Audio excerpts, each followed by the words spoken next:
Good day to all of you. This is a video regarding the topic the northern blotting. So it is the part of the course 3 in semester 1 syllabus.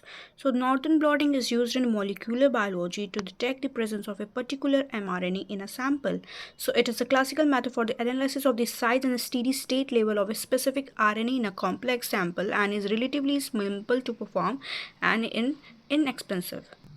So RNA blotting is for the RNA. Sorry, northern blotting is for the RNA, while the western blotting is for the protein detection, and southern blotting is for the DNA. So requirements of this northern blotting is the buffers, sample loading buffers, agarose gel, Wortmann's filter paper or the DBM paper.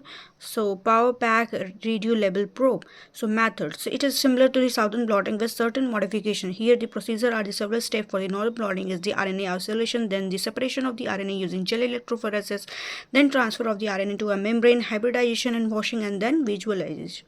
So we will see each step one by one. First step is the RNA isolation. So it is isolated by the proper technique using the enzymes and the homogenization. Then the separation of the RNA. It is denatured for the removal of the secondary structure using formaldehyde or the glycol or the DMSO, that is dimethyl sulfoxides. Then RNA is loaded on a agarose gel for the electrophoresis along with the marker RNA fragments of the proper size. And the size of the fragments are compared by the migration distance with those of the molecular weight markers. The voltage is adjusted between the 75 volt to 100 volt for 3 to 4 hours. Then the gels are stained with the ethionium bromide after electrophoresis to detect the molecular markers and the RNAs. Then the next step is the transfer of the RNA to a membrane. So after electrophoresis, the RNA band is blotted to a nylon membrane and the RNA are transferred via capillary or the vacuum transfer. And the RNA are then immobilized to a membrane by baking at 80 degrees centigrade or through the UV cross-linking. Then hybridization and washing are done here by the help of the nitrocellulose membrane. And what is probe? These are the oligonucleotide sequence with the detector molecules are a complementary sequence of the desired or the target DNA, and it may be the single stranded, and the hybridization depends upon base mismatch, base composition, duplex length. Next step is the visualization. The membranes are placed over the X-ray film with the autoradiography to produce a detectable emission of light, and the X-ray film darkens when fragments are corresponding to their radioactive probes. Principles of the northern blot. So the northern blot procedure is essentially identical to that of the used of the southern blot transfer. However, RNA molecules are more sensitive to degradation by RNAs, and the RNAs molecule are extremely stable enzymes that are not inactivated by the boiling or the other treatments. Denaturation is accomplished by adding formaldehyde or the same other chemicals and denaturant to the loading buffer and the electrophoresis running buffer. After transfer to an appropriate membrane, the RNA blot is hybridized to either RNA or the DNA probes, just as with the southern blots.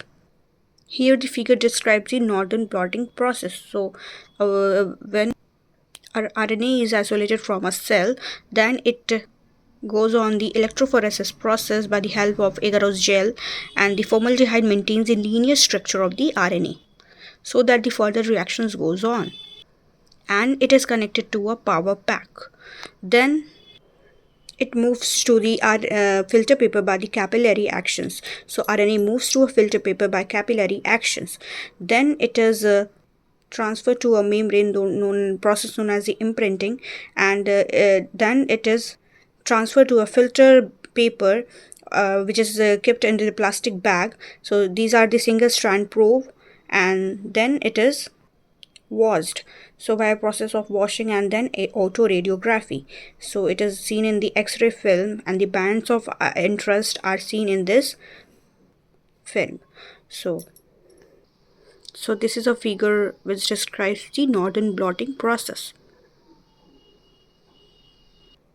Application of the northern blotting. So diagnosis of several diseases like the Crohn's disease, study of RNA degradation and the splicing, detect specific mRNA molecule weight and contents in sample, identify mRNA produced by the transgenes to protect the recombinants, and the patterns of the gene regulation can be studied. So the overexpression of the oncogenes can be studied, helps in the recognition and deletion of duplication or the insertion of the genes or nucleotide in gene or DNA.